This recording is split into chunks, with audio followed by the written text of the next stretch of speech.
Kodaikanal pastry corner இதை பற்றி உங்கள் எத்தனை பேருக்கு தெரியும்?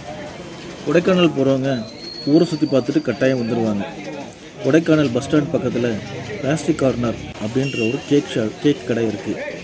இந்த கேக் கடையில் நீங்கள் கேக் வாங்கணும்னா க்யூவில் வரிசையில் நின்று தான் வாங்க முடியும். அவ்வளோ கூட்டம் குவியும். இதை பற்றி உங்களுக்கு எதாவது தெரியுமா? இப்போ தெரிஞ்சுக்கோங்க. கொடைக்கானல் பஸ் ஸ்டாண்ட் பக்கத்தில் பேஸ்ட்ரி கார்னர் அப்படின்னு டெய்லி பிரெட் கடை ஒன்று இருக்குது. இந்த கடையில் நீங்கள் கேக் வாங்கணுன்னா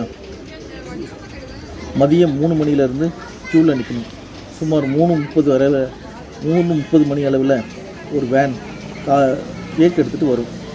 அந்த கேக் எடுத்து எல்லாத்தையும் அடுக்கிடுவாங்க. நீங்கள் வரிசையில் ஒரு வயதானவர் வரிசையில் எல்லோரையும் வரும்படி க்யூ அமைச்சு தருவார். அந்த க்யூவில் வரிசையில் நின்று தான் நீங்கள் உள்ளே போய் வாங்க முடியும். அந்த கேக் 10 நிமிஷத்தில் விற்று தீர்ந்துடும். இந்த கடையில் கேக் வாங்கின அனுபவம் இங்கே எத்தனை பேருக்கு இருக்குது? இங்கே வாங்குகிற கேக்கை அங்கேயே சாப்பிட்றணும்னு சொல்லுவாங்க. சில கேக்கு பேஸ்ட்ரி கேக்குன்னு ஒரு கேக் இருக்குது. அந்த கேக்கை வாங்கிட்டு நீங்கள் ஊருக்கு எடுத்துகிட்டு வந்து சாப்பிட்றலாம். ரொம்ப அருமையாக இருக்கும். முயற்சி செய்து பாருங்களேன். கொடைக்கானல் பேஸ்ட்ரி கார்னர் இதை பற்றி உங்கள் எத்தனை பேருக்கு தெரியும்? கொடைக்கானல் போகிறவங்க ஊரை சுற்றி பார்த்துட்டு கட்டாயம் வந்துடுவாங்க. கொடைக்கானல் பஸ் ஸ்டாண்ட் பக்கத்தில் பேஸ்ட்ரி கார்னர் அப்படின்ற ஒரு கேக் கடை இருக்குது. இந்த கேக் கடையில் நீங்கள் கேக் வாங்கணும்னா க்யூவில் வரிசையில் நின்று தான் வாங்க முடியும். அவ்வளோ கூட்டம் குவியும். இதை பற்றி உங்களுக்கு எதாவது தெரியுமா? இப்போ தெரிஞ்சுக்கோங்க. கொடைக்கானல் பஸ் ஸ்டாண்ட் பக்கத்தில் பேஸ்ட்ரி கார்னர் அப்படின்னு டெய்லி பிரெட் கடை ஒன்று இருக்குது. இந்த கடையில் நீங்கள் கேக் வாங்கணுன்னா மதியம் 3 மணிலேருந்து க்யூவில் நிற்கணும். சுமார் 3:30 மணி அளவில் ஒரு வேன் கேக் எடுத்துகிட்டு வரும். அந்த கேக் எடுத்து எல்லாத்தையும் அடுக்கிடுவாங்க. நீங்கள் வரிசையில் ஒரு வயதானவர் வரிசையில் எல்லோரையும் வரும்படி க்யூ அமைச்சு தருவார். அந்த க்யூவில் வரிசையில் நின்று தான் நீங்கள் உள்ளே போய் வாங்க முடியும். அந்த கேக் 10 நிமிஷத்தில் விற்று தீர்ந்துடும். இந்த கடையில் கேக் வாங்கின அனுபவம் இங்கே எத்தனை பேருக்கு இருக்குது? இங்கே வாங்குகிற கேக்கை அங்கேயே சாப்பிட்றணும்னு சொல்லுவாங்க. சில கேக்கு பேஸ்ட்ரி கேக்குன்னு ஒரு கேக் இருக்குது. அந்த கேக்கை வாங்கிட்டு நீங்கள் ஊருக்கு எடுத்துகிட்டு வந்து சாப்பிட்றலாம். ரொம்ப அருமையாக இருக்கும். முயற்சி செய்து பாருங்களேன். கொடைக்கானல் பேஸ்ட்ரி கார்னர் இதை பற்றி உங்கள் எத்தனை பேருக்கு தெரியும்?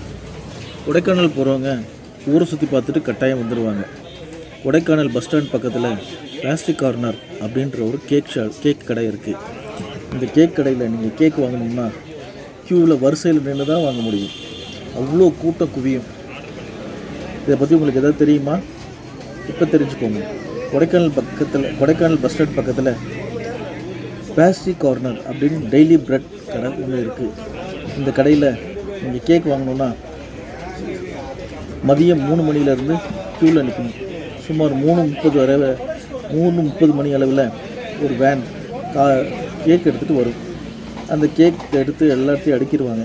நீங்கள் வரிசையில் ஒரு வயதானவர் வரிசையில் எல்லோரையும் வரும்படி க்யூ அமைச்சு தருவார். அந்த க்யூவில் வரிசையில் நின்று தான் நீங்கள் உள்ளே போய் வாங்க முடியும். அந்த கேக் 10 நிமிஷத்தில் விற்று தீர்ந்துடும். இந்த கடையில் கேக் வாங்கின அனுபவம் இங்கே எத்தனை பேருக்கு இருக்குது? இங்கே வாங்குகிற கேக்கை அங்கேயே சாப்பிட்றணும்னு சொல்லுவாங்க. சில கேக்கு பேஸ்ட்ரி கேக்குன்னு ஒரு கேக் இருக்குது. அந்த கேக்கை வாங்கிட்டு நீங்கள் ஊருக்கு எடுத்துகிட்டு வந்து சாப்பிட்றலாம். ரொம்ப அருமையாக இருக்கும். முயற்சி செய்து பாருங்களேன். கொடைக்கானல் பேஸ்ட்ரி கார்னர் இதை பற்றி உங்கள் எத்தனை பேருக்கு தெரியும்? கொடைக்கானல் போகிறவங்க ஊரை சுற்றி பார்த்துட்டு கட்டாயம் வந்துடுவாங்க. கொடைக்கானல் பஸ் ஸ்டாண்ட் பக்கத்தில் பேஸ்ட்ரி கார்னர் அப்படின்ற ஒரு கேக் கடை இருக்குது. இந்த கேக் கடையில் நீங்கள் கேக் வாங்கணும்னா க்யூவில் வரிசையில் நின்று தான் வாங்க முடியும். அவ்வளோ கூட்டம் குவியும். இதை பற்றி உங்களுக்கு எதாவது தெரியுமா? இப்போ தெரிஞ்சுக்கோங்க. கொடைக்கானல் பஸ் ஸ்டாண்ட் பக்கத்தில் பேஸ்ட்ரி கார்னர் அப்படின்னு டெய்லி பிரெட் கடை ஒன்று இருக்குது. இந்த கடையில் நீங்கள் கேக் வாங்கணுன்னா மதியம் 3 மணிலேருந்து க்யூவில் நிற்கணும். சுமார் 3:30 மணி அளவில் ஒரு வேன் கேக் எடுத்துகிட்டு வரும். அந்த கேக் எடுத்து எல்லாத்தையும் அடுக்கிடுவாங்க. நீங்கள் வரிசையில் ஒரு வயதானவர் வரிசையில் எல்லோரையும் வரும்படி க்யூ அமைச்சு தருவார். அந்த க்யூவில் வரிசையில் நின்று தான் நீங்கள் உள்ளே போய் வாங்க முடியும். அந்த கேக் 10 நிமிஷத்தில் விற்று தீர்ந்துடும். இந்த கடையில் கேக் வாங்கின அனுபவம் இங்கே எத்தனை பேருக்கு இருக்குது? இங்கே வாங்குகிற கேக்கை அங்கேயே சாப்பிட்றணும்னு சொல்லுவாங்க. சில கேக்கு பேஸ்ட்ரி கேக்குன்னு ஒரு கேக் இருக்குது. அந்த கேக்கு வாங்கிட்டு நீங்கள் ஊருக்கு எடுத்துகிட்டு வந்து சாப்பிடலாம். ரொம்ப அருமையாக இருக்கும்.